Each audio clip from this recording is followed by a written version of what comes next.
दोस्तों नमस्कार, कैसे हैं आप लोग। उम्मीद करता हूं आप लोग स्वस्थ हैं, मस्त और तंदुरुस्त हैं। मां सरस्वती, मां भगवती को वंदन। एक बार फिर से सेशन में आपका हार्दिक स्वागत और अभिनंदन। उम्मीद करता हूं आप लोग स्वस्थ हैं, मस्त और तंदुरुस्त है। आपकी पढ़ाई है जो बेहतरीन चल रही है। जी हाँ दोस्तों, आप लोग जुड़े हुए हैं विकास चौधरी आरएस यूट्यूब चैनल के ऊपर। और जैसा कि आप लोग भली भांति जानते हैं, हमारी सीरीज चल रही एनसीईआरटी सीरीज, और एनसीईआरटी सीरीज में हम लोग कक्षा 12 राजनीति विज्ञान की सीरीज चला रहे हैं। इस सेशन से पहले जो भी पुरानी नई आत्माएं जुड़ी हुई हैं, पहले से नहीं जुड़ी हुई थी, उन आत्माओं के लिए मैं कह देता हूं कि आप पिछली 4 क्लासेस जरूर देखें। प्यारे साथियों, 4 क्लासों की बात करें तो पहला अध्याय, दूसरा अध्याय, तीसरा अध्याय और चौथा अध्याय कक्षा 12 एनसीईआरटी राजनीति विज्ञान का हमने हमारे चैनल के ऊपर निःशुल्क पीवाईक्यू एमसीक्यू व्याख्या यानी कि संपूर्ण व्याख्यात्मक सॉल्यूशन करवा दिया।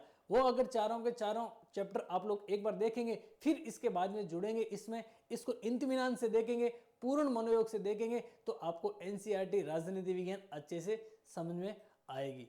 प्यारे साथियों, पहले अध्याय की बात करें राष्ट्र निर्माण के सामने चुनौतियां, दूसरे अध्याय की बात करें एक दल के प्रभुत्व का दूर, तीसरे अध्याय की बात करें नियोजित विकास की राजनीति, और चौथे अध्याय की बात करें विदेश संबंध। आप लोगों को चारों के चारों अध्याय के अच्छे से नोट्स यानी कि की नोट्स, सोर्स नोट्स आप लोगों ने बना लिए होंगे, या फिर अगर आप लोगों ने नहीं बनाए तो जल्दी से बना लीजिए। आज हम लोग जिस अध्याय की बात करने जा रहे हैं प्यारे साथियों, इस अध्याय का नाम आपके कांग्रेस प्रणाली। कौन सी प्रणाली? कांग्रेस प्रणाली, चुनौतियां और पुनर्स्थापना। सबसे पहले इस आने वाले 2 मिनट में मैं पूरे पाठ की आप लोगों को भूमिका बताऊं तो पाठ का नाम जिस प्रकार से कांग्रेस प्रणाली यानी कि कांग्रेस सिस्टम, इस पाठ से ही एक प्रश्न निकल के आता है कि 1952 से लेकर के 1967 तक के काल को किसने कांग्रेस सिस्टम या फिर कांग्रेस प्रणाली का काल कहा। अक्सर एग्जाम में यह प्रश्न आता है, तो यहां से आपका प्रश्न, ये जो आपका डाउट क्लियर हो जाना चाहिए कि रजनी कोठारी जी ने 1952 से लेकर के 1967 या फिर हम बात करें प्रथम 3 लोकसभा चुनाव के काल को कांग्रेस सिस्टम या फिर कांग्रेस प्रणाली का काल कहा। 1967 में आप लोग भली भांति जानते कांग्रेस के सामने चुनौतियां आनी शुरू हो गई थी, और वो 1969 का वर्ष।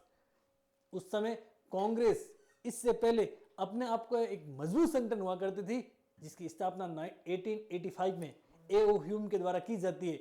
वो कांग्रेस बहुत बड़ा संगठन, जिसको धर्मशाला संगठन, किसी ने छाता संगठन, किसी ने कुछ कहा, वो संगठन 2 दौड़ों में बदल जाता है।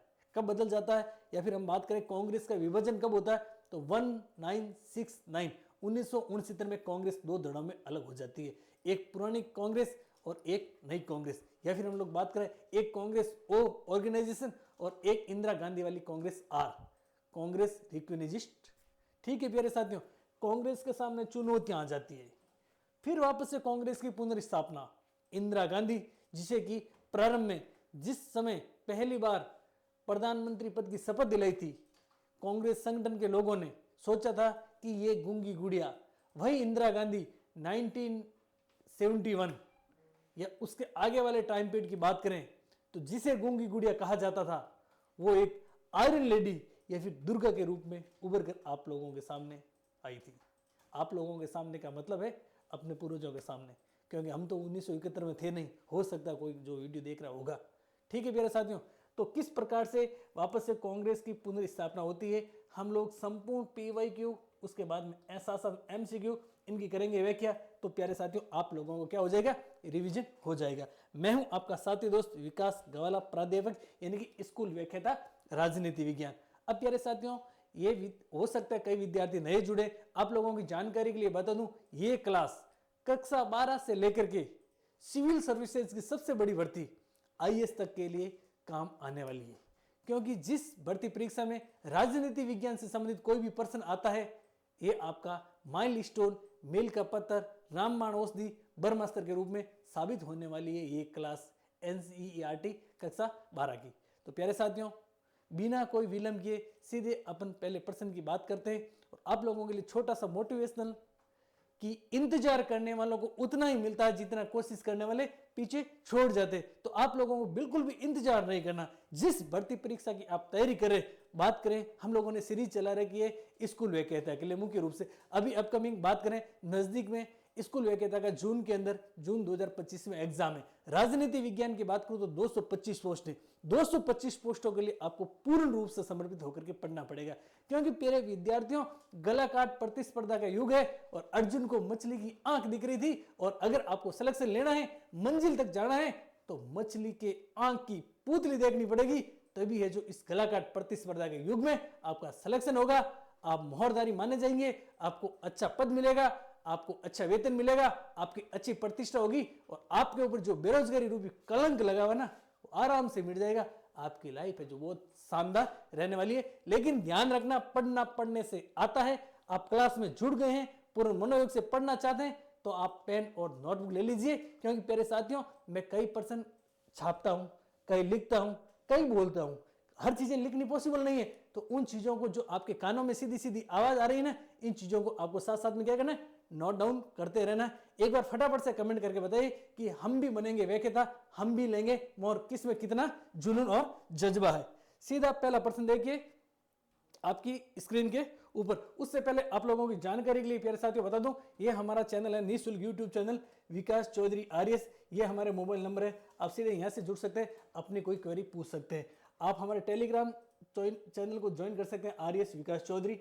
अब करें टॉप क्वालिटी ओरिएंटेड कंटेंट के साथ में सभी प्रति परीक्षाओं की तैयारी। और तैयारी करनी है कौन सी? तैयारी करनी प्यारे साथियों जीत की तैयारी करनी है। मान ली तो हार है और ठान ली तो क्या है?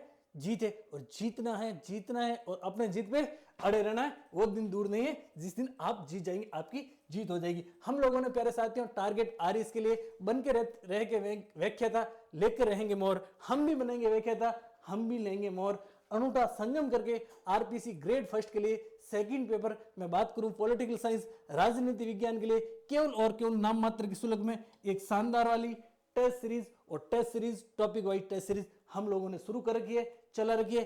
केवल नाम मात्र 521 रुपए में 21 टेस्ट क्वालिटी ओरिएंटेड होने वाले हैं। अगर आप लोगों ने वो टेस्ट सीरीज ज्वाइन नहीं की है और अगर आप ग्रेड फर्स्ट की तैयारी करने या फिर असिस्टेंट प्रोफेसर की तैयारी करें ना, तो रामबाण टेस्ट सीरीज आपके लिए साबित होने वाली है। प्यारे साथियों सीधे बात करते हैं पहले प्रश्न की, और ये आपके एनसीईआरटी कांग्रेस प्रणाली चुनौतियां और पुनर्संरचना। अब देखिए पहला प्रश्न बहुत हल्का सा प्रश्न है और प्रश्न है प्यारे साथियों, पहली गैर कांग्रेसी सरकार बनी थी, यानी कि पहली गैर कांग्रेसी सरकार कब बनी थी? आप लोगों को कमेंट करके बताना प्यारे साथियों कि पहली गैर कांग्रेसी सरकार डीएमके के द्वारा तमिलनाडु में, या फिर साम्यवादियों द्वारा केरल में, या फिर अकालियों द्वारा पंजाब में, लोकदल द्वारा उत्तर प्रदेश में। अगर आप लोगों ने पहली क्लास ढंग से देखी ना, तो इस प्रश्न का उत्तर आसानी से आप लोग हल कर देंगे, आराम से आप लोगों को पता है। पहली गैर कांग्रेस सरकार की बात करें तो बनी थी प्यारे साथियों, ध्यान रखना कहां पर बनी थी? केरल में बनी थी। कहां पर बनी थी? केरल में बनी थी। आपके मन में आ रहा सर कब बनी थी? 1957 में बनी थी। कब बनी थी? 1957 में बनी थी। और किस पार्टी की बनी थी? तो ध्यान रखना प्यारे साथियों, सीपीआई की बनी थी। किसकी बनी थी? कम्युनिस्ट पार्टी ऑफ इंडिया की बनी थी। तो आपका सही उत्तर क्या हो जाएगा? बी, यानी कि साम्यवादियों द्वारा केरल में बनी थी। सीपीआई की बात करें, केरल की बात करें, 1957 की बात करें तो केरल में 1957 में सीएम कौन बने थे? तो ध्यान रखना सीएम बने थे प्यारे साथियों ईएमएस नंबूद्री पाद। क्या बनते हैं? सीएम बनते। लेकिन ये सरकार कांग्रेस को रास नहीं आती है। समय आता प्यारे साथियों 1959 का। कौन सा समय था?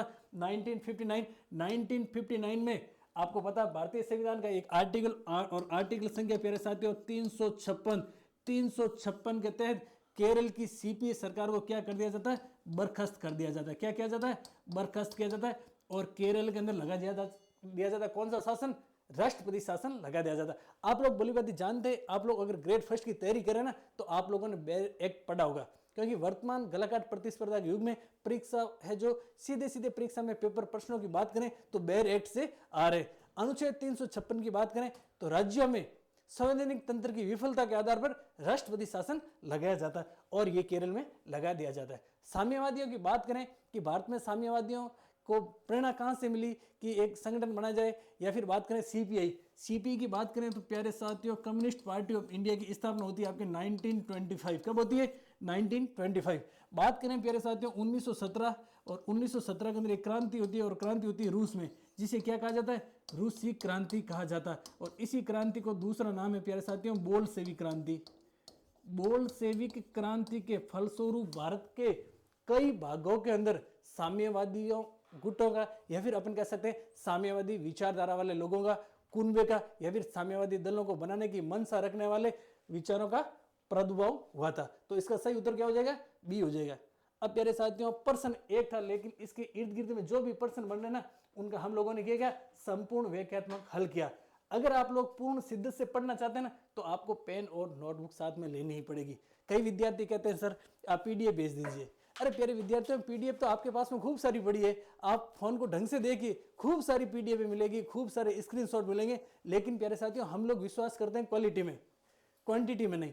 क्वालिटी ओरिएंटेड आप तैयारी करेंगे ना, तो सबसे पहले आपको कॉपी में नोट डाउन करना पड़ेगा। हाँ, मैं कहता हूं कि आपको पीडीएफ भेज दूंगा, लेकिन पीडीएफ आपके एग्जाम के थोड़े दिन पहले, या फिर आप लोगों ने एक बार अगर कॉपी में नोट डाउन कर लिया, कोई आपका अक्षर छूट गया, कोई बात रह गई, वो मैं पीडीएफ के माध्यम से आप लोग लिख सकते हैं, वापस रिवाइज कर सकते हैं। लेकिन आप लोग अगर रेडीमेड आइटम चाहते हैं और आप चाहते हैं कि मेरे साथ में केवल और केवल पीडीएफ के लिए जुड़े, तो भैया और जो भी मैंने जुड़ी है ना, धीरे से बाहर हो जाइए।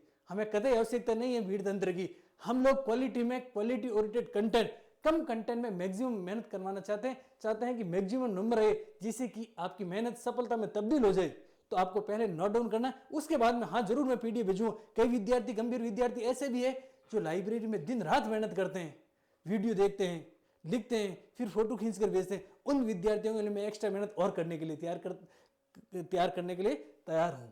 तो प्यारे साथियों, इसका सही उत्तर क्या हो जाएगा? आपके ऑप्शन है जो बी सही उत्तर हो जाएगा।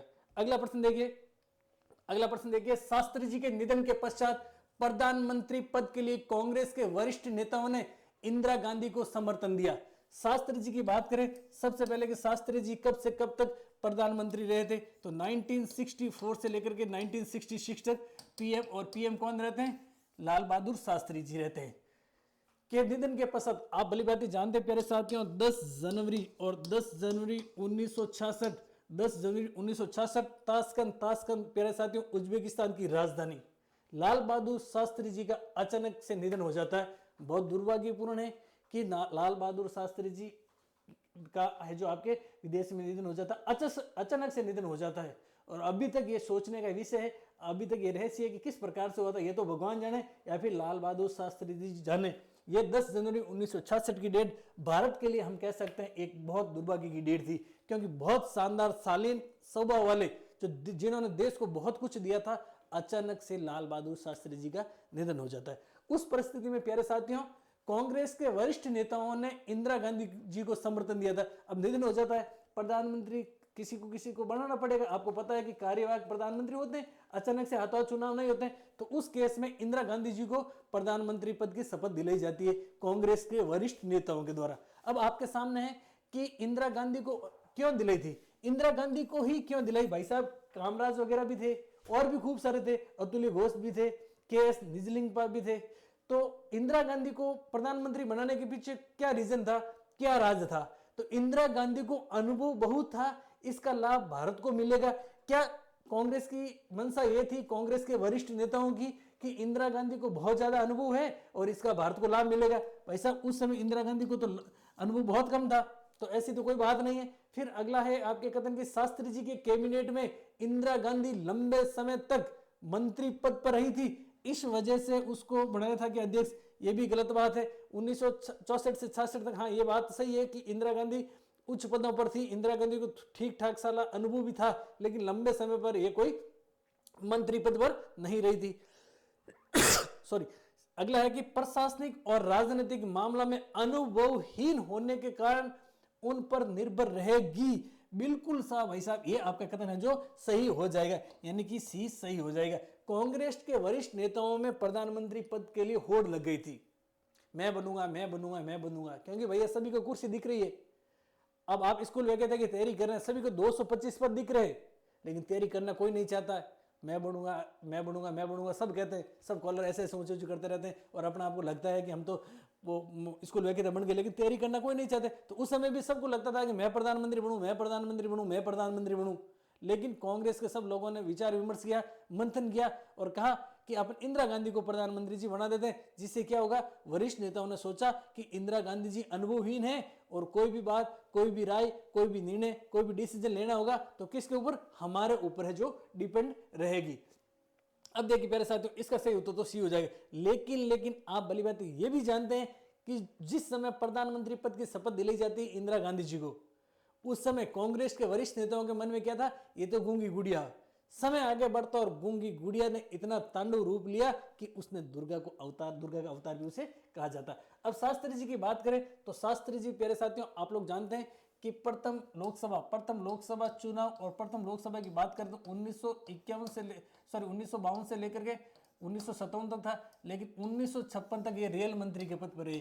किस पर रहे थे, रेल मंत्री के पद पर रहते कौन, कैबिनेट मंत्री बनते हैं आपके शास्त्री जी। लेकिन आप भली बात ये भी जानते हैं कि रेल मंत्री के पद पर रहते हुए अचानक से एक रेल दुर्घटना हो जाती है और उन्होंने उस रेल दुर्घटना को अपनी व्यक्तिगत नैतिक गलती मानते हुए रेल मंत्री के पद से दे दिया था, क्या, इस्तीफा भी दिया था।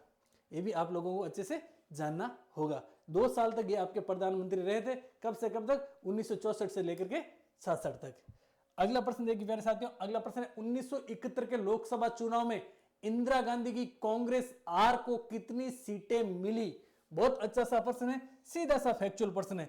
जिसको 1971 के लोकसभा चुनाव के बारे में पता है, 1971 के लोकसभा चुनाव की बात करें तो 5वां लोकसभा चुनाव, कौन सा, 5वां एलएस का मतलब है लोकसभा चुनाव, कब हुआ था, 1971 में हुआ था। अब भाई साहब कांग्रेस आर, आप लोग भली बात जानते हैं कि कांग्रेस और कांग्रेस का हो जाता है विभाजन, क्या हो जाता है, विभाजन। और कांग्रेस का विभाजन कितने भागों में होता है, एक तो कांग्रेस आपके ओ और एक कांग्रेस आर। ओ की बात करें तो पुराना संगठन या फिर हम लोग कह सकते हैं वरिष्ठ नेता, ऑर्गेनाइजेशन। आर की बात करें रिक्विजिनिस्ट, ठीक है, ये आपकी इंदिरा गांधी वाली कांग्रेस। और इसका विभाजन कब होता है तो आप लोगों को ध्यान रखना 1969, कब होता है, 1969 में इसका हो जाता है विभाजन। क्या हो जाता है, विभाजन हो जाता है। अब 1971 के 5 लोकसभा चुनाव में कांग्रेस को कितनी सीटें मिली, आप लोग उत्तर बताने की कोशिश कीजिए। तब तक मैं आप लोगों की जानकारी के लिए बता दूं कि पहले लोकसभा चुनाव में कांग्रेस को सीटें मिलती है कितनी, 364। दूसरे लोकसभा चुनाव और दूसरे लोकसभा चुनाव में कांग्रेस को सीटें कितनी मिलती है, 371। तीसरे लोकसभा चुनाव और तीसरे लोकसभा चुनाव में कांग्रेस को सीटें कितनी मिलती है, 361। और चौथे लोकसभा चुनाव में कांग्रेस को सीटें कितनी मिलती है, तो मिलती है, ध्यान रखना प्यारे साथियों, 282। कितनी मिलती है, 282।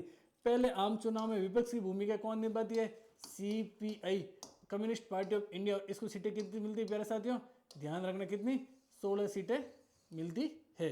अब देखिए बात कर लेते हैं 5वें आम चुनाव, और 5वें आम चुनाव की बात करें तो कब हुआ था, 1971 में हुआ था। और कांग्रेस को सीटें मिली थी प्यारे साथियों 352। सही उत्तर क्या हो जाएगा आपका, 352। ऑप्शन ए है जो सही हो जाएगा। प्यारे साथियों लगे हाथ आप लोगों की जानकारी लेके बता दूं कि कांग्रेस को चौथे आम चुनाव और चौथे आम चुनाव में सीटें कितनी मिली थी, कम मिली थी। क्यों मिली थी कम, उसके पीछे बहुत बड़ा कारण है। फटाफट से आप लोग कमेंट करके बताइए कि बड़ा रीजन क्या है। पहले आम चुनाव तीनों की बात करें तो कांग्रेस को बड़ी स्तर पर अपन कह सकते हैं बहुत सारी सीटें मिली थी, और इस समय इसको नाम दिया था कांग्रेस प्रणाली। और कांग्रेस प्रणाली नाम किसने दिया था, तो दिया था आपके रजनी कोठारी में। 282 सीटें चौथे आम चुनाव मिली थी। इसके पीछे कारण क्या था प्यारे साथियों कि कांग्रेस में फूट पड़नी यहाँ से शुरू हो गई थी। लेकिन आप ध्यान रखना 1971 में 352 सीटें मिलने के पीछे गरीबी हटाओ का नारा, कौन सा नारा, गरीबी हटाओ का नारा बहुत काम आया था। किसके लिए, इंदिरा गांधी के लिए। फटाफट से कमेंट करके आप लोगों को बताना है कि 1971 के 5वें लोकसभा चुनाव में विपक्ष की भूमिका निभाने वाली पार्टी कौन सी थी। फटाफट से कमेंट करके बताइए। अगला प्रश्न देखिए, रजनी कोठारी जी वाला आ गया, जिन्होंने कांग्रेस प्रणाली कहा था 1967 तक के काल को। रजनी कोठारी द्वारा वर्णित कांग्रेस प्रणाली या फिर कांग्रेस सिस्टम के लक्षणों की पहचान करनी है कि चमत्कारिक नेतृत्व के साथ साथ गुट वंशीभूत दल था कांग्रेस, या फिर दुर्बल विपक्ष के साथ एक दल का प्रभुत्व था, या फिर एक दल का प्रभुत्व और दल के गुटों द्वारा विपक्ष के साथ जोड़ तोड़ की गई थी, या फिर एक दल का प्रभुत्व और प्रबल क्षेत्रीय नेतृत्व। अब देखिए एक दल का प्रभुत्व और प्रबल क्षेत्रीय नेतृत्व तो नहीं होगा, इसमें सही उत्तर हो जाएगा प्यारे साथियों ऑप्शन है जो सी सही हो जाएगा। क्या हो जाएगा? सी सही हो जाएगा।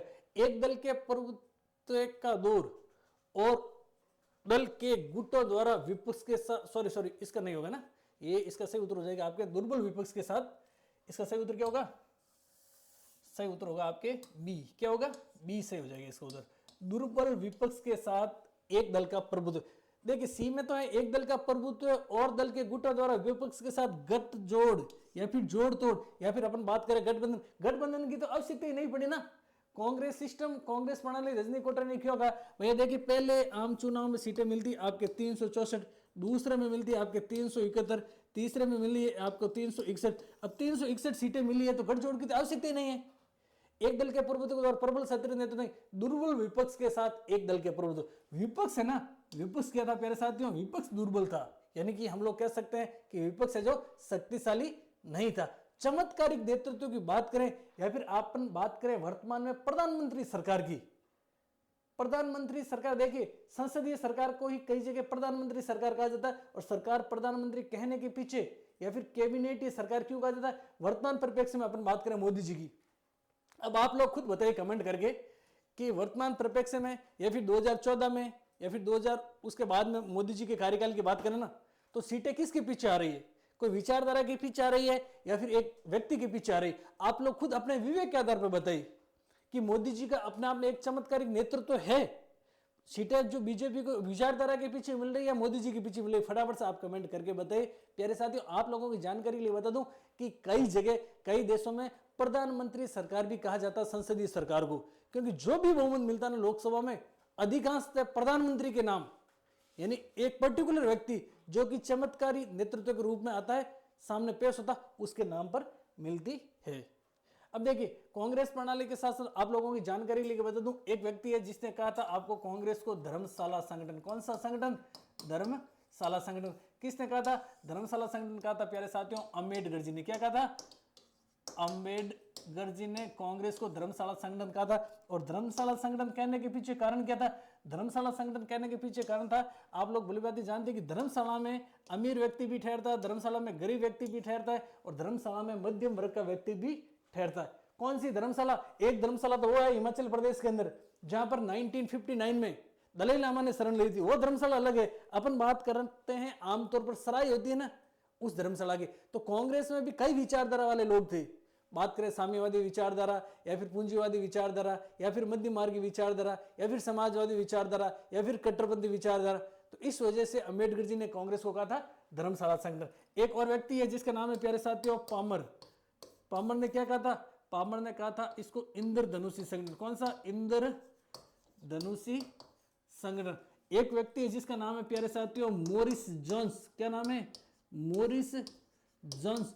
और मोरिस जोन्स ने कहा था कांग्रेस को ओपीडी। क्या कहा था? OPD, one party dominance. क्या कहा था? वन पार्टी डोमिनेंस, डोमिनेंस यानी कि एक दल के प्रभुत्व का दौर। क्या कहा था? एक दल के प्रभुत्व का, एक दल के प्रभुत्व का दौर। किसने कहा था? मोरिस जोन्स ने कहा था। आगे देखिए अगला प्रश्न, और अगला प्रश्न क्या कह रहा है? फटाफट से आप लोग प्रश्नों के उत्तर देने की कोशिश कीजिए। आप लोग उत्तर नहीं देंगे ना तब तक मजा नहीं आएगा। प्रश्न है प्यारे साथियों आपके, निम्न घटनाओं के सही कालानुक्रम को पहचानिए। बहुत अच्छा प्रश्न है, 7 स्टार लगा लीजिए। यहां से इस स्लाइड में से आपको एक आध प्रश्न हर परीक्षा में मिलता ही मिलता है। अब देखिए इलाहाबाद हाईकोर्ट के फैसले के अनुसार इंदिरा गांधी की संसदीय सीट खत्म होना, आपको काल क्रमानुसार जानना है कि पहले घटना कौन सी हुई थी। इलाहाबाद हाईकोर्ट के फैसले के अनुसार इंदिरा गांधी की संसदीय सीट खत्म होना, या फिर आजादी के बाद कांग्रेस में विभाजन, या फिर संसदीय चुनाव में गरीबी हटाओ का नारा, या फिर केंद्र में पहली बार गैर कांग्रेसी सरकार का बनना। फटाफट से आप लोग कमेंट करके बताइए। अब आप लोगों की जानकारी के लिए बता दूं कि आजादी के बाद कांग्रेस में विभाजन हुआ था, और विभाजन कब हुआ था? ध्यान रखना 1969 को हुआ था। संसदीय चुनाव में गरीबी हटाओ का नारा 1971 1 में दिया था। केंद्र में पहली बार गैर कांग्रेसी सरकार 1977 में बनी थी। इलाहाबाद हाईकोर्ट के फैसले के अनुसार इंदिरा गांधी की संसदीय सीट खत्म होना, वो राजनारायण जी ने इलाहाबाद हाईकोर्ट में रिट लगाई और इलाहाबाद हाईकोर्ट का नतीजा आया कि इंदिरा गांधी जी की संसदीय सीट है जो खाली करनी पड़ेगी। ठीक है प्यारे साथियों, तो सबसे पहले आपके हो जाएगा सेकंड, उसके बाद में हो जाएगा आपका सीधा सीधा थर्ड, और उसके बाद में हो जाएगा आपके फर्स्ट, और उसके बाद में हो जाएगा फोर्थ। तो आपका सही 2 3 1 4, 2 3 1 4 सी है जो सही हो जाएगा। यह प्रश्न बहुत इजी है, बहुत इजी प्रश्न है। अगला प्रश्न देखिए, लाल बहादुर शास्त्री जी से संबंधित प्रश्न आ गया। लाल बहादुर शास्त्री से संबंधित कथनों पर विचार करने और कौन सा कथन है जो सत्य कथन है आपको बताना है। शास्त्री जी 1964 से 1966 तक भारत के प्रधानमंत्री रहे। बिल्कुल भाई साहब, भारत के प्रधानमंत्री 1964 से 1966 तक रहे थे, और 66 तक की बात करें तो 10 जनवरी तक रहे थे। 1951 से 56 तक ये केंद्रीय मंत्रिमंडल में मंत्री पद पर रहे थे, और मंत्री पद पर रहे थे। और कौन से मंत्री, तो ध्यान रखना प्यारे साथियों, रेल मंत्री। और आप लोग भली बात ही जानते हैं, पहले प्रश्न में पढ़ चुके हैं कि एक अचानक से रेल दुर्घटना हो जाती है, और उस रेल दुर्घटना को अपनी नैतिक जिम्मेदारी या फिर अपन कह सकते हैं नैतिक गलती मानते हुए लाल बहादुर शास्त्री जी ने अपने रेल मंत्री जैसे बहुत बड़े कैबिनेट मंत्री के पद से क्या दे दिया था, रिजाइन दे दिया था, यानी कि इस्तीफा दे दिया था। 10 जनवरी 1966 को ताशकंद में अचानक इनका क्या हो जाता, देहांत हो जाता है। यानी कि प्यारे साथियों, तीनों ही कथन सत्य है, तो ऑप्शन सी है जो आपका क्या हो जाएगा, सही हो जाएगा। अगला प्रश्न देखिए प्यारे साथियों, अगला प्रश्न आपके लाल बहादुर शास्त्री के संदर्भ में निम्नलिखित कथनों पर आपको विचार करने हैं। इन्होंने 1930 से स्वतंत्रता आंदोलन में भागीदारी की थी। बिल्कुल भाई साहब, 1930 और 1930 से कंटिन्यू रूप से बात करें, फ्रीडम फाइटर के रूप में इन्होंने भागीदारी की थी। किन्होंने, लाल बहादुर शास्त्री जी ने। भारत के प्रधानमंत्री बनने से पूर्व सक्रिय राजनीति से इनका कोई सरोकार नहीं था। ये कह रहे हैं कि भारत के पीएम बनने से पूर्व, पीएम की बात करें तो 1964 और 1964 से 1966 तक प्रधानमंत्री रहे। पूर्व सक्रिय राजनीति में इनका कोई सरोकार नहीं था। कैसे नहीं था, सक्रिय राजनीति में सरोकार था। स्वतंत्रता आंदोलन में इन्होंने भाग लिया। ये कांग्रेस पार्टी के महासचिव के पद पर भी रहे थे। बिल्कुल महासचिव के पद पर भी रहे थे, यानी कि उपयुक्त सभी है जो आपके सही हो जाएंगे। अगला प्रश्न देखिए, बहुत शानदार प्रश्न है, हल्का सा प्रश्न है। निम्नलिखित कथनों पर विचार करो। कथन ए है प्यारे साथियों, सिंडिकेट कांग्रेस के भीतर ताकतवर और प्रभावशाली नेताओं का समूह था।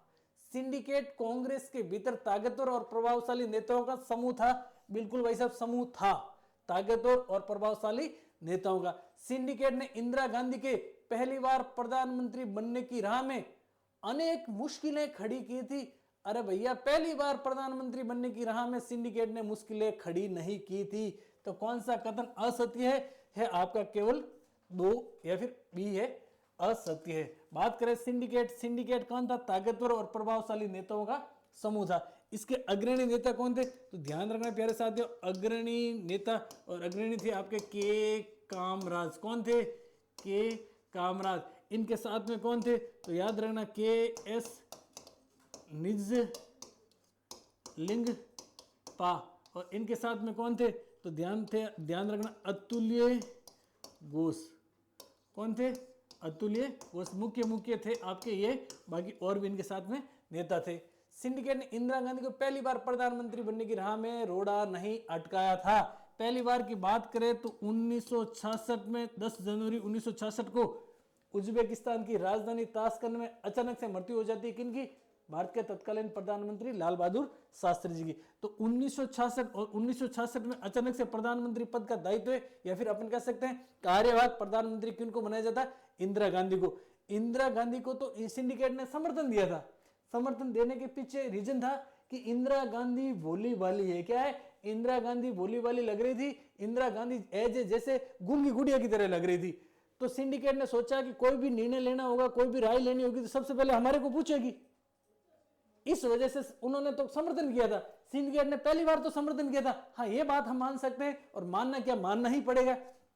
उसके बाद में 1969 में मोरारजी देसाई की बात करें या फिर के कामराज की बात करें या फिर एस निजलिंग की बात करें, उन्होंने दूरियां बनानी शुरू कर दी सरकार और किससे, इंदिरा गांधी से। और 1971 के आम चुनाव में, 5वें लोकसभा के आम चुनाव में इंदिरा गांधी की मुश्किलें क्या बढ़ी थी, अपार मुश्किलें बढ़ गई थी, बहुत बड़ा अपन कह सकते हैं क्लेश की स्थिति थी उस समय। तो आपका सही कथन क्या हो जाएगा प्यारे साथियों, बी है जो सही कथन हो जाएगा। अगला प्रश्न देखिए, राम मनोहर लोहिया, समाजवादी नेता राम मनोहर लोहिया से संबंधित निम्नलिखित कथनों पर विचार कीजिए। ये समाजवादी नेता तथा विचारक थे, बिल्कुल समाजवादी नेता थे और विचारक थे। ये स्वतंत्रता सेनानी तथा कांग्रेस सोशलिस्ट पार्टी के सदस्य थे, बिल्कुल स्वतंत्रता सेनानी, फ्रीडम फाइटर भी थे और सोशलिस्ट पार्टी के सदस्य भी थे। इन्होंने गैर यूरोपीय समाजवादी सिद्धांत के विकास में मौलिक योगदान दिया था, बिल्कुल मौलिक योगदान दिया था। इन्होंने पिछड़े वर्गों को आरक्षण की वकालत की थी, बिल्कुल पिछड़े वर्गों के लिए वकालत की थी, किसकी, आरक्षण यानी कि रिजर्वेशन की। और आपके ये अंग्रेजी भाषा के विरोधी थे, बिल्कुल अंग्रेजी भाषा के विरोधी थे।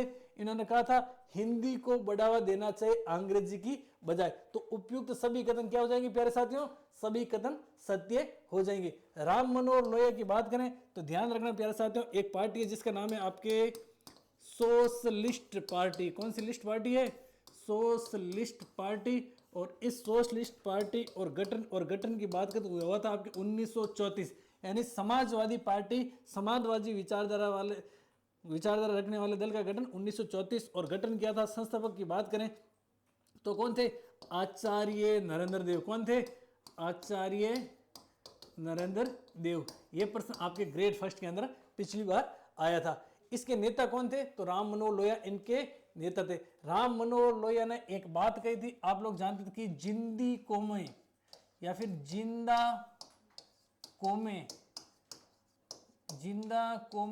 5 साल इंतजार नहीं करती। बहुत अच्छा प्रश्न बन सकता है कि किसने कहा कि जिंदी कौमें 5 साल इंतजार नहीं करती। और 5 साल कहां पर इंतजार नहीं करती, कोई सड़क पर इंतजार नहीं। आपको पता होगा सामान्यतः लोकसभा या फिर अपन बात करें विधानसभा या फिर सरकारों का कार्यकाल कितना होता है, 5 साल का होता है। मान लीजिए आपने किसी सरकार को चुन लिया है, वो सरकार आपके लिए कल्याणकारी कार्य नहीं कर रही है, तो राम मनोहर लोहिया जी का यह मानना था कि आप 5 साल तक उनका वेट मत करो कि 5 साल कार्यकाल होगा, उसके बाद में वापस से चुनाव होंगे, उस समय इस सरकार को हम उखाड़ फेंकेंगे। आपको लग रहा है कि जब आपके लिए काम नहीं कर रही सरकार, कल्याणकारी कार्य नहीं कर रही है, भारतीय संविधान के आर्टिकल 36 से 51 DPSP directive principle of state policy के तहत कार्य नहीं कर रही है, तो आप लोगों को इसका विरोध करना चाहिए, बहिष्कार करना चाहिए, हड़ताल करनी चाहिए, प्रदर्शन करना चाहिए, क्योंकि जिंदा कौम है जो 5 साल इंतजार नहीं करती। प्यारे साथियों, आप लोग भली बात जानते हैं भारत विश्व का सबसे बड़ा लोकतांत्रिक देश है और इस लोकतांत्रिक देश में वोट की ताकत बहुत बड़ी होती है, वोट की चोट बहुत बड़ी होती है। यह तो आपको पता है कि आदमी के पास में जनता की ताकत होनी चाहिए, जनता की ताकत होगी तो सरकार बन जाएगी। या फिर आप लोगों के लिए जानकारी के लिए बता दूं, पेन की ताकत होनी चाहिए। आप लोग अगर ग्रेड फर्स्ट बढ़ेंगे तो आपकी पेन में ताकत होगी प्यारे साथियों। और वो ताकत कैसे होगी, आप लोगों की जानकारी के लिए बता दूं कि अगर हम लोग बात करें कास्ट सर्टिफिकेट या फिर कोई इनकम आय का प्रमाण पत्र आपके पास में लोग साइन करवाने के लिए लाएंगे कि भाई साहब इस पर साइन कीजिए, आप राजपत्रित अधिकारी बनेंगे स्कूल योग्यता बढ़ने के बाद में। और राजपत्रित अधिकारी यानी कि आपने उस फोटोकॉपी के ऊपर या फिर उस पन्ने के ऊपर जो आय भर करके आपने साइन करके आगे फॉरवर्ड करवा दिया, उसका आय प्रमाण पत्र बन जाएगा, उसका कास्ट सर्टिफिकेट बन जाएगा। तो बहुत बड़ा पद है राजपत्रित अधिकारी का। तो या तो जनता की ताकत होती है या फिर किसकी ताकत होती, पेन की ताकत होती। तो उठो, जागो और अपनी ताकत को पहचानो। आपके अंदर वो ताकत है जो दुनिया के किसी इंसान में नहीं है। केवल और केवल आपको जागना है, उठना है, अपनी ताकत को पहचानिए। वो दिन दूर नहीं है जिस दिन आपका सिलेक्शन है जो हो जाएगा। अगला प्रश्न देखिए प्यारे साथियों, 1969 के राष्ट्रपति पद के चुनाव के संदर्भ में निम्नलिखित कथनों में से कौन से कथन सत्य है? आप लोगों को सत्य कथन बताने। 1969 के राष्ट्रपति चुनाव के सिंडिकेट ने तत्कालीन लोकसभा अध्यक्ष एन संजीव रेड्डी को कांग्रेस की तरफ से इस चुनाव में खड़ा किया था। बिल्कुल सत्य कथन है। सिंडिकेट यानी कि कांग्रेस के अंदर मजबूत और प्रभावशाली व्यक्तियों या फिर नेताओं का संगठन था। इन्होंने एन संजीव रेड्डी यानी नीलम संजीव रेड्डी को, उस समय तत्कालीन लोकसभा अध्यक्ष हुआ करते थे, वहां से उन्होंने कहा कि कांग्रेस की तरफ से हमारा उम्मीदवार राष्ट्रपति पद के लिए कौन होंगे, नीलम संजीव रेड्डी होंगे। उसके बाद में है दूसरा कथन है कि इंदिरा गांधी ने तत्कालीन उपराष्ट्रपति वीवी गिरी को स्वतंत्र उम्मीदवार के रूप में इस चुनाव में खड़ा होने के लिए प्रोत्साहित किया। यह कथन भी सही है, यानी कि आपके दोनों कथन सही है, ऑप्शन सी हो जाएगा। अब आप लोगों का मन मारा सर इंदिरा गांधी तो भी कांग्रेस से संबंध रखती थी, कांग्रेस की तरफ से ही सिंडिकेट ने उनको पहली बार प्रधानमंत्री बनाया था, इंदिरा गांधी ने ऐसा क्यों किया? अरे भैया समय का फेर है, समय बदलता रहता है, अरे मौसम बदलता रहता है, इंसान बदलता रहता है, समय बदलता रहता है। आप अगर नहीं बदल रहे हैं तो उसका जिम्मेदार आप खुद है, दूसरे थोड़ी। आपको बदलना होगा, आपको अपनी आदतों को बदलना होगा। और मैं अक्सर विद्यार्थियों को कहता हूं कि कलाम साहब की एक बहुत प्रसिद्ध लाइन है कि आप अपना भविष्य नहीं बदल सकते हैं, लेकिन आप अपनी आदत बदल सकते हैं। आप अपना भविष्य नहीं बदल सकते हैं, लेकिन आप अपनी आदत को बदल सकते हैं, और वो बदली हुई आदत आपके भविष्य को बदल देगी। आपको बदलना होगा, आपको मेहनत करनी पड़ेगी, निष्ठावान होना पड़ेगा, पढ़ना पड़ेगा। सपने केवल और केवल नींद में नहीं देखने हैं, आपको दिन में सपने देखने। नींद में तो अगर आप राजनीति विज्ञान से तैयारी करें ना तो प्लेटो है, अरस्तु है, हॉब्स है, लॉक है, रूसो है, गांधी जी है, अम्बेडकर जी है, लोहिया जी है, अरविंदो है, ये आपको रात को दौड़ने चाहिए आपके शरीर में। जब आपके शरीर में रात को ये दौड़ेंगे, सपने में ये आएंगे। अरे मैं तो ये कह रहा हूं, आपको सपना ऐसा आना चाहिए, आप प्लेटो से मिले, कार्ल मार्क्स से मिले, आप दूसरे दिन विद्रोह कर दिया, ऐसे सपना आएंगे ना, तब आपका सिलेक्शन होगा, तब आपको ग्रीन फैन मिलेगा। तो ये दोनों कथन सही है। अब देखिए प्यारे साथियों, हुआ क्या था 1966 में, आपके 1966 और 1966 में हो जाती है किसकी मृत्यु? लाल बहादुर शास्त्री, LBS की मृत्यु हो जाती है। उसके बाद में PM और PM बनाया जाता है प्यारे साथियों इंदिरा गांधी को। किसको बनाया जाता है? इंदिरा गांधी को। इंदिरा गांधी को सिंडिकेट के और सभी वरिष्ठ सदस्यों ने मिलकर के बनाया। क्यों बनाया था? कि उनको ऐसा महसूस हुआ था कि ये कोई भी निर्णय लेगी तो हमारे को पूछ के लेगी, क्योंकि इंदिरा गांधी गूंगी गुड़िया की तरह दिख रही थी। लेकिन 1966 में प्रधानमंत्री बनते ही, यानी उसके पास में कुर्सी आते ही, हम लोग कह सकते हैं वो उसके अपन कह सकते हैं अंदर से एक अद्भुत विचार आने लगे। और 1969 और 69 आते आते जो कांग्रेस से दो धड़ों में बंट गई, एक कांग्रेस R और एक कांग्रेस O। पुरानी वाली कांग्रेस O और नई वाली इंदिरा गांधी वाली कांग्रेस R। अब 1969 में कांग्रेस दो धड़ों में बंट गई, यानी अलग अलग विचारधारात्मक मतभेद हो गए। तो सीधी बात है कि कांग्रेस, एक तो खुद कांग्रेस पुराने वाली और एक कांग्रेस खुद अपन कह सकते इंदिरा गांधी वाली, वो एक ही उम्मीदवार को तो कैसे उतारेगी? फिर भी ध्यान ये रखना कि समर्थन, या फिर अपन कांग्रेस पार्टी से ही बिलोंग करती थी इंदिरा गांधी, कांग्रेस ने एन संजीव रेड्डी को समर्थन नहीं दिया था। वैसे अपन कह सकते हैं कि कांग्रेस की तरफ से कौन थे? नीलम संजीव रेड्डी। स्वतंत्र पार्टी की तरफ से, स्वतंत्र रूप से, स्वतंत्र प्रत्याशी के रूप में राष्ट्रपति पद के लिए आवेदन किसने किया था? आपके वीवी गिरी जी ने। अब इंदिरा गांधी, आपको पता है कि राष्ट्रपति के चुनाव के समय व्हीप जारी होता है। अब इंदिरा गांधी ऐसे तो कैसे कह सकती है, क्योंकि कांग्रेस से बिलोंग करती, कि नीलम संजीव रेड्डी को वोट नहीं देना है। कांग्रेस के लिए बहुत बड़ा संकट की स्थिति। जो ही चुनाव शुरू हुए उससे एक दिन पहले इंदिरा गांधी ने अपनी वाणी, मधुर वाणी के तहत कहा कि आपको वोट अपनी अंतरात्मा से देना है। कौन सी आत्मा? अंतरात्मा से देना है।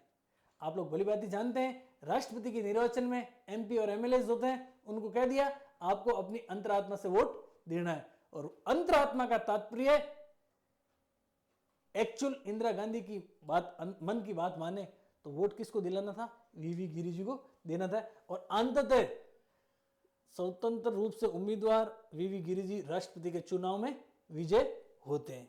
आगे बढ़ते प्यारे साथियों अगले प्रश्न की ओर। अगला प्रश्न है, के कामराज के संबंध में निम्नलिखित कथनों पर विचार करो। के कामराज जो कि सिंडिकेट के अग्रणी, ये स्वतंत्रता सेनानी तथा कांग्रेस के अध्यक्ष थे। बिल्कुल आपका कथन है जो सही है। इन्होंने मद्रास तमिलनाडु के मुख्यमंत्री पद पर रहते हुए मद्रास प्रांत में शिक्षा का प्रसार किया तथा स्कूली बच्चों को दोपहर का भोजन, जिसे कि वर्तमान में हम कह सकते हैं MDM, मिड डे मील देने की योजना बनाई, बिल्कुल बनाई थी। उसके बाद में बात करें, इन्होंने कामराज योजना नाम से गरीबों के लिए योजना चलाई। भैया यहां पर देखिए, कामराज योजना तो इन्होंने चलाई है, लेकिन कामराज नाम से गरीबों के लिए योजना नहीं चलाई है। अब आपके मन में आ रहा सर गरीबों के लिए योजना नहीं चली तो किन के लिए योजना चली? ध्यान रखना प्यारे साथियों, कामराज योजना, कौन सी योजना? कामराज कामराज योजना से सीधे सीधे एक लाइन में बात करें तो सांगठनिक परिवर्तन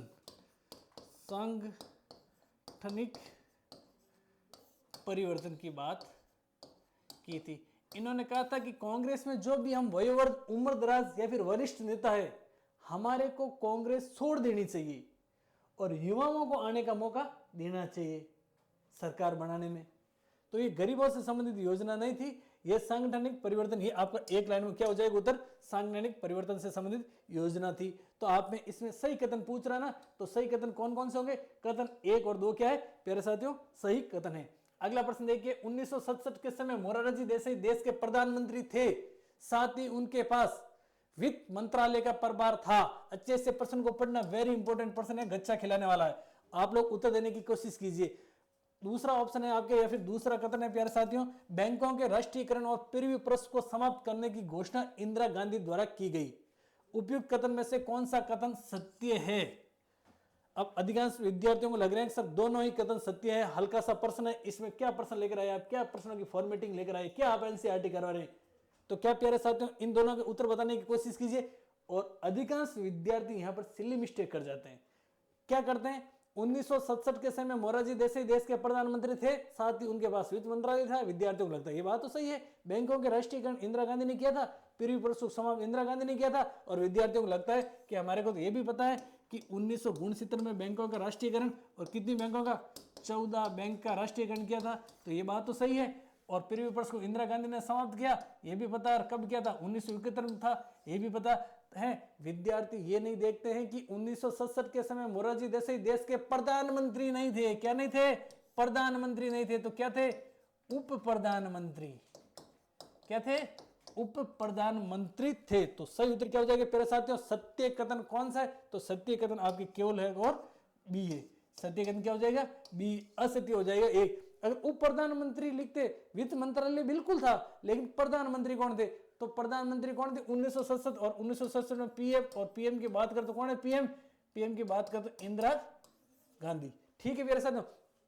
अब लगे यार पृथ्वी पर्स क्या होता है। पृथ्वी पर्स यानी कि देश के एकीकरण के समय आप लोग भली बात ही जानते कितनी रियासतें हुआ करती थी भारत में, तो हुआ करती थी प्यारे साथियों 565 रियासतें। देश का एकीकरण सरदार वल्लभ भाई पटेल साहब को एकीकरण का जिम्मा सौंपा। वल्लभ भाई पटेल साहब ने, आपको पता है, एकीकरण कर भी दिया। लेकिन कई राजाओं ने कहा कि हम पहले से स्वतंत्र हैं, हमारे पास में खूब सारी संपत्तियां हैं, वित्तीय भत्ते आते हैं, खूब खजाना आता है, हम राजा है, हम एकीकरण क्यों करें, हमारे को क्या फायदा होगा। तो आप लोगों की जानकारी के लिए बता दूं कि पंडित जवाहरलाल नेहरू जी भारत के प्रथम प्रधानमंत्री, अंतरिम सरकार में भी थे। और बात करें सरदार वल्लभ भाई पटेल, जो कि प्रथम गृह मंत्री थे अंतरिम सरकार में, उन्होंने कहा आपको लिए कुछ न कुछ एक ऐसा पर्स देंगे, यानी कि हम कह सकते हैं रुपयों की क्या देंगे, थैली देंगे, जिससे कि आपका आसानी से गुजारा चलेगा। आपके पास पैसे पहले से और दे देंगे हम। उसको समाप्त कर दिया था 1971 में, किसने कर दिया था प्यारे साथियों, इंदिरा गांधी ने। आप लोग भली बातें जानते हैं कि बैंकों का राष्ट्रीयकरण हुआ, उस समय मोरारजी और इंदिरा गांधी, या फिर क्या मोरारजी और कांग्रेस सरकार के मध्य मतभेद हुए थे, और धीरे धीरे मोरारजी ने कांग्रेस से क्या कर लिया, किनारा कर लिया। यानी खाइयां हैं जो क्या हो गई, बढ़ गई, दूरियां हैं जो क्या बढ़ गई। तो ध्यान रखना, मतभेद हो सकते हैं, मनभेद मत करना। मतभेद हो सकते हैं, मनभेद नहीं करना है। मनभेद होंगे तो क्या होंगी, दूरियां बढ़ेगी, क्या हो जाएगी, खाइयां ज्यादा बढ़ जाएगी। अगला प्रश्न देखिए, वीवी गिरी के संदर्भ में निम्नलिखित कथनों पर विचार कीजिए। वीवी गिरी की बात करें तो देखिए, ये सिलोन श्रीलंका में भारतीय उच्चायुक्त थे, बिल्कुल सही बात है। ये केंद्रीय मंत्रिमंडल में श्रम मंत्री के साथ साथ उत्तर प्रदेश, केरल, मैसूर, कर्नाटक के राज्यपाल भी थे, बिल्कुल राज्यपाल थे। ये राष्ट्रपति के चुनाव में इंदिरा गांधी के समर्थन से विजय हुए थे। ये आपका ऑप्शन डी है जो क्या सही हो जाएगा। बहुत हल्का सा कथन है, ऑप्शन डी सही हो जाएगा। फटाफट से आप लोग कमेंट करके बताए कि वीवी गिरी स्वतंत्र उम्मीदवार के रूप में कब राष्ट्रपति बने थे। बहुत अच्छा प्रश्न है, वेरी इंपॉर्टेंट प्रश्न है, और अपकमिंग एग्जाम में आने लायक प्रश्न है। सूची फर्स्ट को सूची सेकंड से सुमिलित करना है। एक साइड में आपके सूची फर्स्ट दे रखी है जिसमें कुछ व्यक्तियों के नाम दे रखे हैं, दूसरी साइड में सूची सेकंड दे रखी है कि इनके कार्य क्या थे। सबसे पहले बात करें सी नटराजन अन्नादुरई। सी नटराजन अन्नादुरई की बात करें तो डीएमके पार्टी का इन्होंने गठन किया था। अब देखिए सी नटराजन अन्नादुरई ने कहा था कि द्रविड़ संस्कृति के समर्थक एवं हिंदी विरोधी आंदोलन का नेतृत्व करने वाला नेता कौन था? अन्नादुरई था। तो यहाँ पर क्या हो जाएगा? 2 हो जाएगा। तो एक आगे आप लोग लिख लीजिए 2। अब देखिए 2 तो यहाँ भी है और 2 यहाँ भी है, यहाँ 2 नहीं है तो ये तो आपके क्या हो जाएंगे? कट हो ही जाएंगे। राम मनोहर लोहिया, हम लोगों ने पढ़ा कि 1934 के अंदर आचार्य नरेंद्र देव के नेतृत्व में गठित हुई थी समाजवादी पार्टी। उसके नेता थे कौन? राम मनोहर लोहिया। राम मनोहर लोहिया की बात करें तो पहले कांग्रेस पार्टी में थे और कांग्रेस पार्टी में रहते हुए नेहरू की विचारधारा या नेहरू की बातों का घोर विरोधी कौन थे? विरोध किसने किया था? राम मनोहर लोहिया ने किया था। राम मनोहर लोहिया जी ने एक धारा दिया था, गैर कांग्रेसवाद के रणनीतिकार, पिछड़े वर्गों को आरक्षण के वकालत और अंग्रेजी का विरोध करने वाला नेता। इस पर 7 स्टार लगा लीजिए, ये प्रश्न आया हुआ था और हमने पहले दिया भी है। गैर कांग्रेसवाद या फिर अपन के कांग्रेस हटाओ का नारा या फिर पिछड़े वर्गों के लिए आरक्षण की किसने की थी? वकालत। तो आपके यहाँ हो जाएगा 1। तो 2 और 1 कहाँ मिल रहे हैं? यहाँ मिल रहे हैं। तो आपका उत्तर तो यहाँ ही आ जाएगा। फिर भी आगे देख लेते हैं। के कामराज, के कामराज की बात करें तो आप लोग जानते हैं कि मद्रास में शिक्षा का प्रसार करवाया था इन्होंने। कहाँ लिखा हुआ? मद्रास में शिक्षा का प्रसार और स्कूली बच्चों को दोपहर का भोजन और के कामराज योजना चलाई थी। तो यहाँ पर क्या हो जाएगा? आपके 4 हो जाएगा। और एस निजलिंगपा की बात करें तो आधुनिक कर्नाटक निर्माता के रूप में प्रसिद्ध नेता थे। तो 2 1 4 3 2 1 4 3 आपका सही उत्तर क्या हो जाएगा प्यारे साथियों? ए है जो आपका सही हो जाएगा। प्यारे साथियों अगला प्रश्न देखिए, इंदिरा गांधी से संबंधित निम्नलिखित कथनों में से कौन सा कथन है जो असत्य है? एरर कौन सा कथन है? 15वां प्रश्न देखिए, ये 1966 से 1977 तक और फिर 1980 से 1984 तक भारत की प्रधानमंत्री रही। बिल्कुल प्रधानमंत्री रही। इंदिरा गांधी की सरकार के शुरुआती समय में रुपए का अवमूल्यन हुआ था। तो बिल्कुल है जो रुपए का क्या हुआ था? अवमूल्यन हुआ था। आपका है जो कथन सही है। उसके बाद में गरीबी हटाओ का नारा दिया था। बिल्कुल गरीबी हटाओ को नारा दिया था। और कब दिया था? 1971 में दिया था। गरीबी हटाओ का नारा देने के बावजूद आपको पता है 1971 और 1971 के लोकसभा चुनाव और 1971 में लोकसभा चुनाव कौन से हुए थे? 5 हुए। इस बार कांग्रेस को एक बार फिर से भारी बहुमत मिलता और सीटें मिलती मेरे साथियों कितनी? 352 सीटें। तो ये कथन भी आपका सही हो जाएगा। फिर अगला कथन आपके, लाल बहादुर शास्त्री जी के मंत्रिमंडल में इन्होंने विदेश मंत्रालय का प्रभार संभाला था। बिल्कुल इन्होंने, इंदिरा गांधी जी ने लाल बहादुर शास्त्री जी के मंत्रिमंडल की बात करें या प्रधानमंत्री काल की बात करें, 1964 से लेकर के 66 तक विदेश मंत्रालय का प्रभार है जो नहीं संभाला था। लगे हाथ प्यारे साथियों, इसका उत्तर तो क्या हो जाएगा? डी हो जाएगा। लगे हाथ आप लोगों की जानकारी के लिए बता दूं कि 10 जनवरी 1966 को लाल बहादुर शास्त्री जी का निधन हुआ था। कहां पर निधन हुआ था? निधन हुआ था प्यारे साथियों ताशकंद। ताशकंद कहां पर है? ताशकंद उस समय हुआ करता था आपके सोवियत संघ का एक हिस्सा। और ताशकंद वर्तमान समय में प्यारे साथियों किसकी राजधानी है? तो ध्यान रखना, राजधानी किसकी है? उज्बेकिस्तान की। किसकी है? उज्बेकिस्तान की राजधानी है। अगला प्रश्न देखिए, 1967 के चुनाव के बारे में निम्नलिखित में से कौन सा कथन सत्य है? 1967 की बात करें तो आपके चौथा लोकसभा चुनाव, कौन सा लोकसभा चुनाव? चौथा लोकसभा चुनाव। कौन सा कथन है जो सत्य? सत्य कथन है आपको बताना है। कांग्रेस लोकसभा के चुनाव में विजय रही लेकिन कई राज्यों में विधानसभा के चुनाव वह हार गई थी। बिल्कुल प्यारे साथियों सही है कथन। कई राज्यों में वो जो विधानसभा के चुनाव हार गई थी। कांग्रेस लोकसभा के चुनाव में तो विजय रही थी, ठीक है, लोकसभा के चुनाव में विजय रही थी। बात करें प्रथम आम चुनाव की बात करें तो 1952 और 1952 से 1967 की बात करें ना, 3 आम चुनाव में कांग्रेस को मिला था कितना बहुमत? भारी बहुमत। पहले आम चुनाव में 364, फिर 371, उसके बाद में बात करते प्यारे साथियों 361। ये तो कांग्रेस के प्रभुत्व का दौर आता। किसका प्रभुत्व का दौर? कांग्रेस के प्रभुत्व का दौर, या फिर हम कह सकते हैं एक दल के प्रभुत्व का दौर। फटाफट से आप लोग कमेंट करके बताए कि किसने एक दल के प्रभुत्व का दौर का 1952 से लेकर के 1967 तक के काल को। आप लोग अगर शिद्दत से पूर्ण मनोयोग से क्लास देख रहे हैं ना, तो हमने थोड़े ही समय पहले आप लोगों को बताया कि 1952 से लेकर के 1967 तक के काल को मोरिस जोन्स ने कहा था वन पार्टी डोमिनेंस, यानी एक दल के प्रभुत्व का दौर। जबकि 1952 से लेकर के 1967 तक के काल को रजनी कोठारी जी ने क्या कहा था? एक दल। रजनी कोठारी जी ने कहा था कांग्रेस प्रणाली या फिर कहा था कांग्रेस सिस्टम। ठीक है प्यारे साथियों, अब बात करें 1967 में यहां पर भारी बहुमत नहीं मिलता किसको? कांग्रेस को, लेकिन जैसे तैसे करके केंद्र में कांग्रेस सरकार बना लेती है। लेकिन आप लोगों की जानकारी के लिए बता दूं कि 7 राज्यों में कांग्रेस को किसका सामना करना पड़ा था? हार का सामना करना पड़ा था। साथ साथ में दो और राज्यों में कांग्रेस के जो विधायक थे उन्होंने दल बदल, यानी कि कांग्रेस से जीत कर आए थे, दूसरी पार्टी ज्वाइन कर ली थी। तो कुल मिलाकर के 7+2 हो जाएंगे कितने, 9 राज्यों में कांग्रेस है जो सत्ता से बाहर हो गई थी। कब, 1967 में। हम कह सकते हैं कि इस समय को राजनीतिज्ञों ने राजनीतिक भूकंप की अवधि या फिर राजनीतिक भूकंप का काल कहा। कौन से काल को, आपके 1967 के काल को। कांग्रेस लोकसभा के चुनाव भी हारी और विधानसभा के भी, कांग्रेस लोकसभा का चुनाव भी हारी और विधानसभा की नहीं, लोकसभा के चुनाव तो कांग्रेस जीत गई थी। कांग्रेस को लोकसभा में बहुमत नहीं मिला, लेकिन उसने दूसरी पार्टी के साथ गठबंधन से सरकार बनाई थी। नहीं, हालांकि कांग्रेस को यहां पर है जो बहुमत मिल गया था।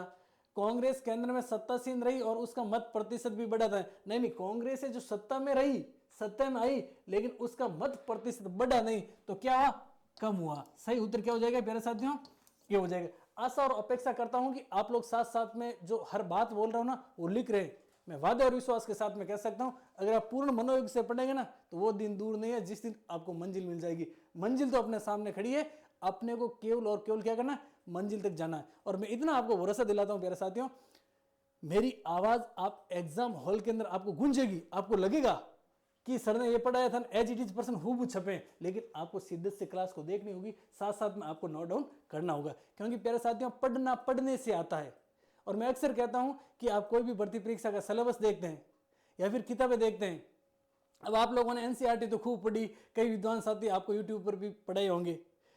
आपको एनसीईआरटी का बहुत बड़ा डर रहता है, आपको लगता है कि एग्जामिनर कहां से पूछेगा, लेकिन मैं वादे के साथ में कह सकता हूं एनसीईआरटी कक्षा 12 अध्याय 5 चल रहा है। अगर आपने अध्याय 4 भली भांति पढ़े हैं तो एनसीईआरटी कक्षा 12 पढ़ने से पहले आपको लग रहा था कि क्या पूछेगा, क्या पूछेगा। अगर आपने पूर्ण शिद्दत और मनोयोग से पढ़ी तो आपको इस क्लास तक आते आते आपको लग गया होगा, आपको लग रहा होगा कि ले एग्जामिनर पूछ कहां से पूछेगा, कि ले पूछ कहां से पूछेगा, कहां से पूछेगा। जो पूर्ण शिद्दत के साथ में तैयारी करे ना उनको तो पता है, अब तैयारी नहीं करें तो उसका तो कोई इलाज मेरे पास है ही नहीं। अगला देखिए, अगला प्रश्न, और अगला प्रश्न आपके 1971 के ग्रैंड अलायंस से संबंधित कथनों पर विचार कीजिए। ग्रैंड अलायंस कब हुआ था, 1971 में गठन हुआ था। क्यों हुआ था, इंदिरा गांधी सरकार या फिर कांग्रेस को हराने के उद्देश्य से हुआ था ग्रैंड अलायंस। अपन कह सकते हैं विपक्षी पार्टियां क्या हो गई थी, विपक्षी पार्टियां प्यारे साथियों एकजुट हो गई थी। इसका गठन गैर कम्युनिस्ट और गैर कांग्रेसी दलों ने किया था। बिल्कुल गैर कम्युनिस्ट और गैर कांग्रेसी दलों ने। बात करें कौन कौन से दल थे, एसएसपी प्लस पीएसपी, कौन कौन से, एसएसपी प्लस पीएसपी। साथ साथ में थी आपके स्वतंत्र पार्टी और उसके साथ में था आपके लोक दल। कौन सा दल था, लोक दल। 4 दलों ने मिलकर के क्या, कौन सा अलायंस बनाया था, ग्रेट अलायंस बनाया था। लेकिन आपको पता है कांग्रेस भी रुकने वाली नहीं है, कांग्रेस को सत्ता में आना था और आप भली बात जानते हैं कांग्रेस सत्ता में आई भी थी। तो कांग्रेस ने कम्युनिस्ट पार्टी ऑफ इंडिया के साथ में गठबंधन बना लिया। प्यारे साथियों ध्यान रखना, राजनीति में इधर उधर होना कोई बड़ी बात नहीं है, ठीक है ना। जो कम्युनिस्ट पार्टी से कांग्रेस का विचारधारा रखती थी, बात करें प्रथम लोकसभा चुनाव में कांग्रेस पार्टी विजय रही थी, लेकिन विपक्ष के तौर पर 16 सीटें लाई थी। कौन सी पार्टी, आपके कम्युनिस्ट पार्टी। लेकिन मौका देख करके क्या कर लिया, कांग्रेस ने कम्युनिस्ट पार्टी के साथ में गठबंधन कर लिया। और आप लोग ये भी जानते हैं कक्षा 12 में जो भी विद्यार्थी पढ़ रहे ना, सीधा सीधा प्रश्न आता है कि गठबंधन का तात्पर्य क्या है। किसी दल, किसी पार्टी, किसी समूह या लोगों द्वारा अपने हितों की पूर्ति के लिए किसी व्यक्ति के साथ में जुड़ना गठबंधन कहलाता है। मान लीजिए आप 5 विद्यार्थी, कोई पीजी में रहने, कोई रूम में रहने, एक विद्यार्थी कमजोर है, 4 विद्यार्थी मजबूत है, 4 विद्यार्थी प्रतिभाशाली है, तो वो विद्यार्थी अपने हितों की पूर्ति करने के लिए कोई टॉपिक, कोई सब्जेक्ट का टॉपिक है, कोई लाइन समझ में नहीं आ रहा है, तो अपने हित पूर्ति के लिए उस व्यक्ति से जो दोस्ती रखता है ना, उसी को कहा जाता है क्या, कौन सा बंधन, गठबंधन। समझ रहे हैं को, अंग्रेजी में कहा जाता है इसे कोएलिशन। ठीक है मेरे साथियों, इसके पास स्पष्ट राजनीतिक तथा विचारधारात्मक कार्यक्रम था। ग्रेट अलायंस के पास में तो आप स्पष्ट राजनीतिक तथा विचारधारात्मक कार्यक्रम नहीं था। तो कौन सा था, इनके पास में केवल एक ही एजेंडा था, कौन सा, इंदिरा हटाओ। कौन सा था, वन एजेंडा। और कौन सा, इंदिरा हटाओ। इसका गठन सभी गैर कांग्रेसी दलों ने एकजुट होकर किया था, तो बिल्कुल किया था। अब कौन सा कथन है जो सत्य है? तो आपके देखिए इसका गठन पहला कथन तो आपके सत्य है, उसके बाद में दूसरा कथन सत्य नहीं, तीसरा कथन सत्य है। तो सही उत्तर क्या हो जाएगा? 1 और 3, यानी कि सी है जो सही हो जाएगा। विपक्ष था जिसका था ग्रेट अलायंस, 1971 में बना था। अब देखिए अगला प्रश्न, बहुत अच्छा प्रश्न है, एग्जाम के पॉइंट ऑफ व्यू से वेरी वेरी वेरी इंपॉर्टेंट प्रश्न है। और एग्जाम में मैं इतना कह रहा हूँ आप इस पर 7 स्टार लगा लीजिए, ये प्रश्न आपको एग्जाम में मिलेगा ही मिलेगा। सूची फर्स्ट को सूची सेकंड से मिलान करना है। अब देखिए ढंग से आप घंटे भर से जुड़े हैं ना, तो आप इस प्रश्न को आसानी से कर लेंगे। हलवा सा प्रश्न है, सिली मिस्टेक करेंगे तो आपका प्रश्न क्या हो जाएगा? गलत हो जाएगा, और आप इस दौड़ से क्या हो जाएंगे? बाहर आउट हो जाएंगे। सिंडिकेट, दल बदल, नारा और गैर कांग्रेसवाद। प्यारे साथियों, हम लोगों ने पढ़ा कि सिंडिकेट कांग्रेस में प्रभुत्वशाली या मजबूत लोगों का संगठन था। तो इधर सूची सेकंड में देख लीजिए कहां पर लिखा, ये भाई साहब लिखा कांग्रेस के भीतर ताकतवर और प्रभावशाली नेताओं का एक समूह जिसका नाम था सिंडिकेट। तो 4 हो जाएगा। फिर दल बदल, दल बदल मैंने आप लोगों को बताया कि आया नाम गया नाम। 1967 में एक समय था, हरियाणा की बात हो रही, एक व्यक्ति सुबह 11 बजे अलग पार्टी में था, 12 बजे दूसरी पार्टी में चला जाता है, शाम को 3 बजे वापस पहली वाली पार्टी में आ जाता है, और शाम को 5 बजे वापस दूसरी पार्टी में चला जाता है। तो वो आया राम गया राम नाम से क्या हो गया? प्रसिद्ध। क्या थोड़ी देर पहले आया, उसके बाद में गया, फिर आया, फिर गया, आया राम गया राम, हरियाणा से संबंधित है। कोई निर्वाचित जनप्रतिनिधि जिस पार्टी के टिकट से जीता हो उस पार्टी को छोड़कर दूसरे दल में चला जाना, यानी कि दल बदल वाला हो जाएगा एक। आप लोग भली भांति जानते हैं कि 1967 में 9 राज्यों में, भारत में 9 राज्यों में गैर कांग्रेसी सरकार बनी थी। हालांकि 7 राज्यों के अंदर तो उसके पास में स्पष्ट बहुमत आया नहीं था, लेकिन 2 राज्यों में स्पष्ट बहुमत था। उसके बावजूद कांग्रेस पार्टी से जीतकर आए हुए एमएलए दूसरी पार्टी में चले जाते हैं और दूसरी पार्टी के साथ में जाकर के सरकार बना लेते हैं। तो 4 और 1 देख लीजिए, 4 और 1, आगे वाला नहीं देखोगे तो भी आपका प्रश्न क्या हो जाएगा? सही। फिर भी देख लीजिए नारा क्या है? नारा है आपके लोगों का ध्यान आकर्षित करने के लिए एक मन भवन मुहावरा। 1971 और 1971 में ग्रेट अलायंस ने तो नारा दिया था इंदिरा हटाओ, जबकि इंदिरा गांधी जी ने नारा कौन सा दिया था? इंदिरा गांधी जी ने नारा दिया था गरीबी हटाओ।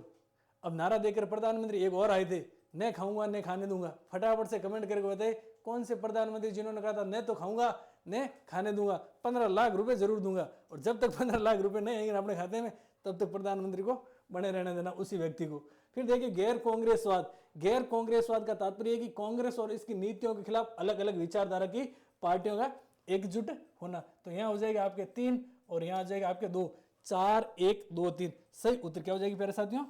सी हो जाएगा। तो प्यारे साथियों, हमारे एनसीईआरटी कक्षा 12 की जो सीरीज चल रही थी राजनीति विज्ञान की, अध्याय 5 लोक कांग्रेस प्रणाली चुनौतियां और पुनर्स्थापना, अध्याय पूरा हो गया। आशा और अपेक्षा करता हूं कि आप लोगों को है जो सेशन पसंद आया होगा। अगर आप लोगों को सेशन पसंद आया तो इसको क्या करें? लाइक करें, नहीं करें आपके ऊपर, इसको शेयर जरूर करें। शेयर करेंगे तो गांव ढाणी के अंतिम छोर पे बैठे प्रतियोगी योद्धा के पास में क्लास जाएगी, उसका भी भला होगा, और उसका भला होगा, गला काट प्रतिस्पर्धा के युग में उसका सिलेक्शन होगा, तो वो आपको क्या देगा? दुआ देगा, और दुआ अक्सर दवा से ज़्यादा काम करती है।